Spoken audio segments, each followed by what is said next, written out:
Marvin Tate raised his gun. She didn't flinch. Something gold caught the sun. His grip faltered. He'd silenced bigger threats with nothing but a warning sign. But this time, the silence wasn't his, and the badge on her hip wasn't from this neighborhood. Marvin Tate didn't carry a gun because he liked it. He carried it because people stopped listening when you spoke without one. He patrolled every cul-de-sac twice a night. Not because someone told him to, because no one told him to. The uniform, the laminated HOA badge, the clipboard tucked beneath his elbow. It wasn't security. It was identity. Order without apology. That's what he believed in. He knew which car belonged to which house. He knew who watered their lawn too early, who didn't pick up their dog. Once he filed a noise complaint against a backyard wind chime, and he won. But today, the air felt wrong. Not loud, not threatening, just wrong. The woman didn't step back, didn't speak, didn't blink. Marvin narrowed his eyes, checked her stance, her shoes, her silence. She was calm in a way that no one ever is, unless they've already won. A breeze passed, something flickered on her hip. His eyes dropped for a split second. That's when he saw it, the badge. Not from the neighborhood, not from the state, not under his jurisdiction. The voices behind him quieted. Someone whispered, "Wait," but stopped. Marvin didn't move, not yet. The law was still in his hand, but suddenly, it felt cold. The badge was still there, still shining, still silent. His fingers twitched, then held, just like that day. August, 1989. The sun that morning hit the mailbox wrong. His brother Eli's had just mowed the front yard. The neighbor's dog got loose. The new tenant across the street came running, shirtless, screaming. A push, a fall, a crack that didn't sound like anything human. Marvin dialed 911 with one hand, pressed Eli's chest with the other. He counted, 2 minutes, 5, 9. By the time the sirens came, Eli was already a memory. The man who pushed him, released on a technicality. Unclear property line, they said. Unclear? Marvin never forgot that word. He built his whole life on making sure nothing was ever unclear again. That's why he knew how many steps led up to every porch on the block, why he kept copies of old parcel maps, why he measured fence lines in chalk before arguing about whose lawn chair crossed which inch. This wasn't about ego, it was about certainty, until today. Until this woman. Until the badge that didn't belong to this zip code, this district, this HOA. He hadn't lowered the gun, not yet, but his palm had stopped pressing. The weight no longer felt like power. A shadow passed behind her. Someone filming. Another voice whispered something he couldn't catch. Marvin's eyes stayed on the badge, not her face, not her stance. Just that gold disc, blinking back light like it had a pulse.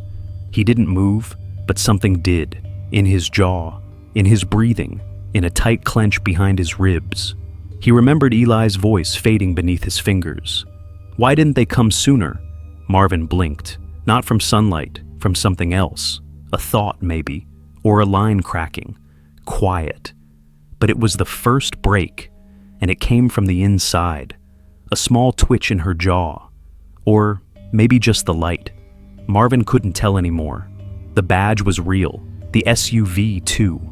But something else, something underneath all this, felt off.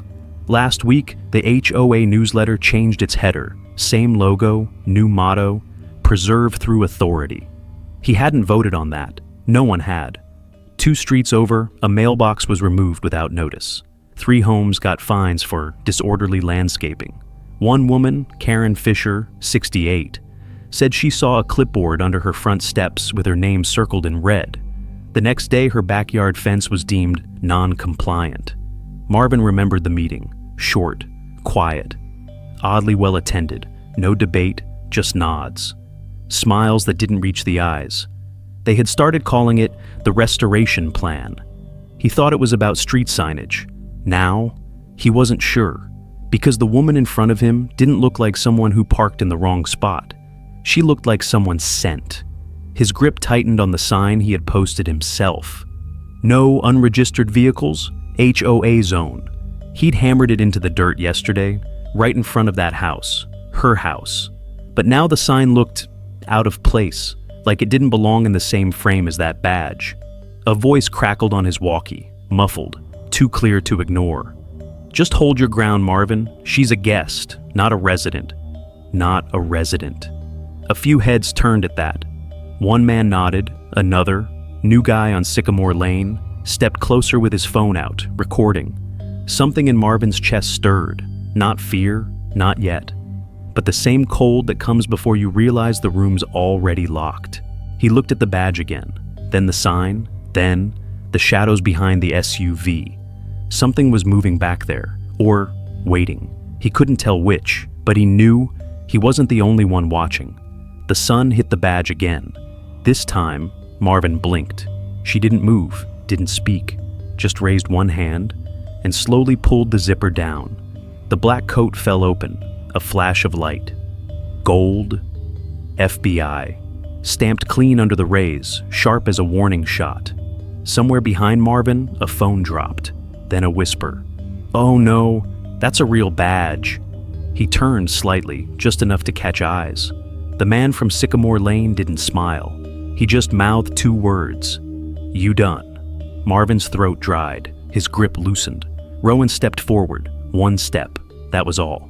From her coat pocket she pulled a folded document, aerial photo, coordinates, stamped in red. Federal easement since 1972. His eyes locked on the map. He knew that handwriting, the signature at the bottom, curved, slow, heavy pressure. Ray Duncan. That name hadn't been spoken in 4 years. HOA chairman, disappeared mid-term, said to be ill. But Marvin remembered. That was the man who taught him where to plant the signs. The one who told him, lines don't matter unless people believe they do. The silence deepened. In the distance, the SUV door opened. Someone stepped out. But Marvin didn't look. His eyes were on the crowd now. They weren't nodding anymore, just watching. Rowan unfolded the second paper. Old, smudged, burnt at the corner, still legible. It was the original HOA charter, signed by Duncan. Line 8, Section C. All claims must defer to federal designation where applicable. Marvin didn't speak, didn't move. He just let the barrel lower. Not all the way, but enough. Behind him, someone whispered, he finally read it. Rowan didn't blink, didn't gloat, just held up the document like a mirror, and in it, Marvin saw himself. For the first time. Rowan didn't raise her voice. She didn't have to. She zipped up the coat. The badge disappeared. The law didn't. 2 federal agents stepped from the SUV. Not fast, not loud, just present. One of them nodded to Rowan. She didn't nod back. Marvin's hand was still halfway raised, not pointing, not lowering, just stuck. A click behind him, not from his gun, a phone, then another, and another. A woman in a cardigan whispered, "This is going to court." A teenager muttered, "It's already live." Marvin looked down at the dirt. His boot had kicked the easement line marker, crooked now. Not that it mattered. Rowan unfolded a second paper, not to him, to the camera, an old HOA memo, marked confidential, signed by Duncan. It showed the map had been altered twice. Both times, the signature remained. Only one man could have pulled that.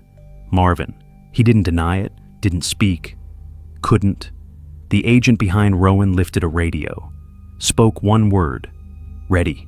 Rowan finally looked at Marvin, not with hate, not even pity, just clarity.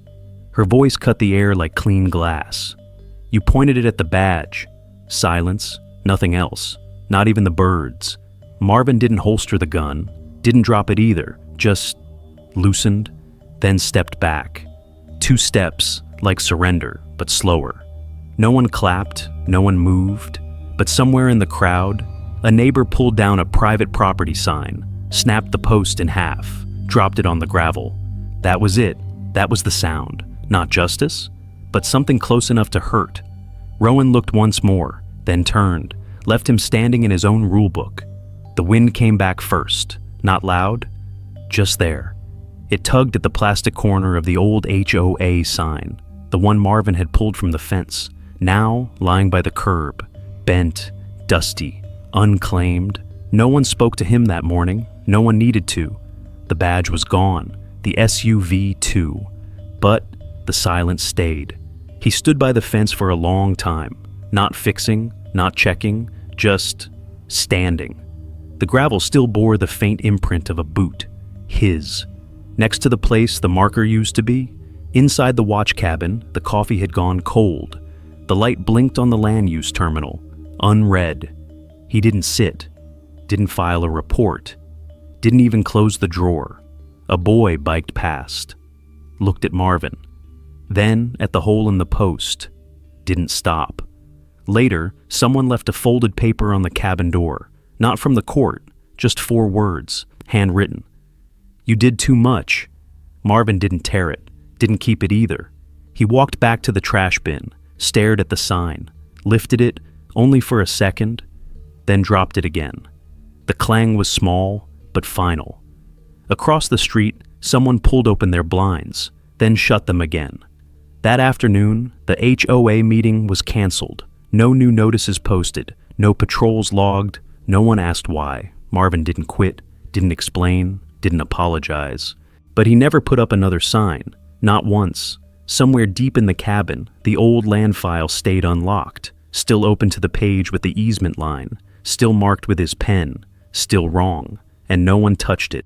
Because sometimes, you don't need to win to stop. You just need to let go.